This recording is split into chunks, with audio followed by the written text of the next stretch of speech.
Defend, deny, depose. That's how 26-year-old Luigi Mangione named his bullets that brutally killed Brian Thompson, CEO of the $400 billion health insurance firm UnitedHealthcare. The bullet names mock the tactics that health insurers use to delay payment, deny a claim, and then defend their actions. And as if mocking the payouts they gave, Luigi left a bag full of monopoly money at the crime scene before escaping on an e-bike.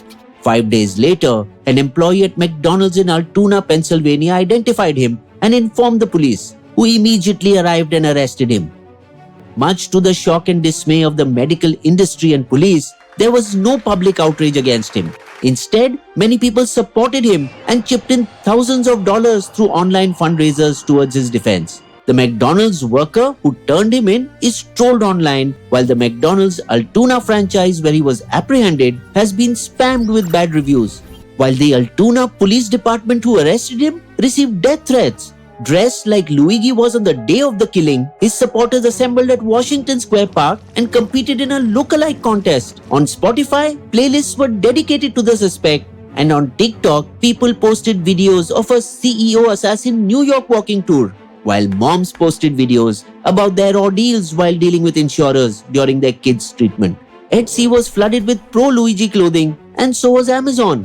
The overwhelming online reaction was also attributed to his pretty looks. I would totally do this hot assassin. So how did a good-looking Ivy League student like Luigi, who graduated from the University of Pennsylvania's acclaimed engineering program and who belonged to a wealthy family of real estate owners, turn into a murderer?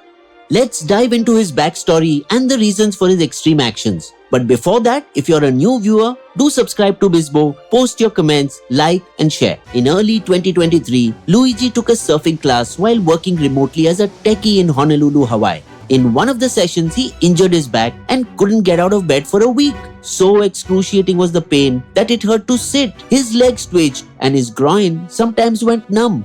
He consulted doctors and took medication. Just meds will be fine. You don't need surgery. But the pain never really went away, leaving him frustrated. So he quit his job and decided to take a break to focus on reading and yoga. He started his own book club and read several books ranging from George Orwell's 1984 to self-help books and books related to back pain. But with still no relief even after many months, in the summer of 2023, he underwent a successful spinal fusion surgery and posted his relief on Reddit. It was a success. I could walk and sit just fine within days. His disdain for the healthcare industry started to show as he urged others to get surgery done and not live in pain. You should push back against doctors who are wary of surgical solutions. And mock the healthcare industry. Tell them how it's preventing you from working. We live in a capitalist society. They will respond to this far more urgently than you just describing your unbearable pain. His anger was increasing now as he started recommending controversial books on violence and masculinity, which scared away most members of his book club. The most controversial being the 1995 Unabomber manifesto of Ted Kaczynski, who, somewhat like Luigi, abandoned his prodigious academic career in mathematics to become a recluse living in the remote mountains near Lincoln, Montana, looking for a quiet life. Instead, Kaczynski became a dreaded terrorist, launching a nationwide mail bombing spree against people and places he believed were destroying the environment. Between 1978 and 1995, for 17 long years, he mailed letter bombs to university and airline desks, murdering 3 people and injuring 23 others. After 20 years, the FBI finally arrested him in 1996, the agency's most expensive investigation in history. It is based on Kaczynski's 35,000-word manifesto against the ills of modern society that he had sent to newspapers,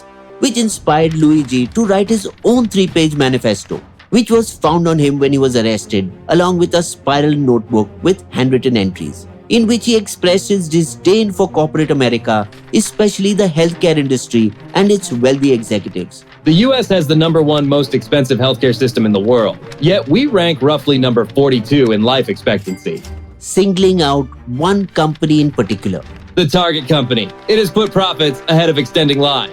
UnitedHealthcare, the largest health insurer in America, which was allegedly involved in many fraudulent activities, seemed to be the target, showing fake diagnoses of diseases that no doctor ever treated UnitedHealthcare pocketed £8 billion in 2021, half of its net income from US's Medicare. In the same year, in a lawsuit by doctors for underpaying claims, a jury found United guilty of malice, oppression, and fraud. In 2019, 3 addiction and mental health treatment centers sued the company for wrongfully denying almost £5 million in health treatment claims to 50,000 patients. In January 2023, an appeal court ruled. UnitedHealthcare has violated its financial duty and put the interests of the company before that of patients. A recent class action suit accuses it of using AI algorithms to automatically refuse payments for some claims. As per government's Medicare data, UnitedHealthcare has the highest claim denial rate of 32%, twice the industry standard of 16%. The list of underpaid claims and corruption charges can go on. But why Luigi chose Thomson as his target is not too hard to crack either. As CEO of UnitedHealthcare, he is one of the top 3 in the company.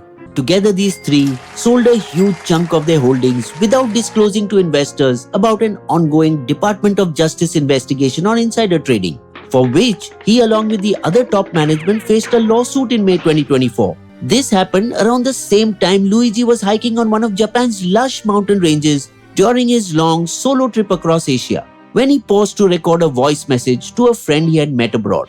I want some time to zen out. It was his last message before he abruptly cut ties from friends and family and disappeared.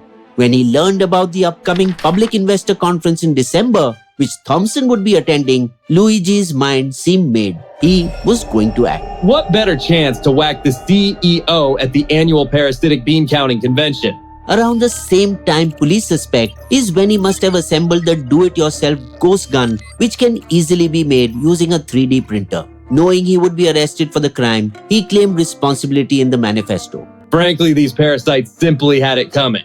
I do apologize for any strife or traumas, but it had to be done. But he still took precautions. On November 24th, to evade airport security, Luigi took a bus from Atlanta to New York City and checked into a hostel with a fake name and ID card. He most probably recce'd the investor conference location and was well aware of Brian Thompson's schedule and route. All the while during his stay in the hostel, he wore a mask and a hoodie. But when a hostel employee flirted with him, the hot blood in him couldn't resist and he lowered his mask for a few seconds to smile and chat with her.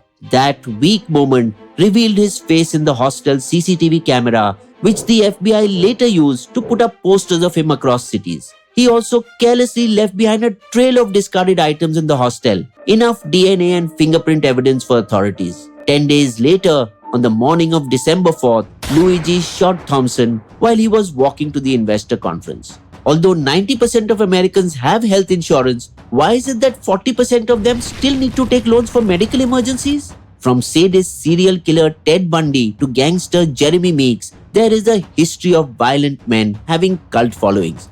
During the Depression, ordinary Americans saw bank robbers like Bonnie and Clyde or the Dillinger Gang as fighting on behalf of the poor. The engagement with posts about Thompson's killing across platforms surpassed that of the assassination attempt against Donald Trump in July. It seems like Luigi's actions, however ill-conceived, spoke to many Americans frustrated with the healthcare insurance industry today. Bizbo's Limerick. A cold-blooded murder by an angry young man seemed a misguided way to action any plan. But lo and behold, pop culture is cold, cause instead of brickbats, he was greeted with elan. You will also find these sources listed in our video description section.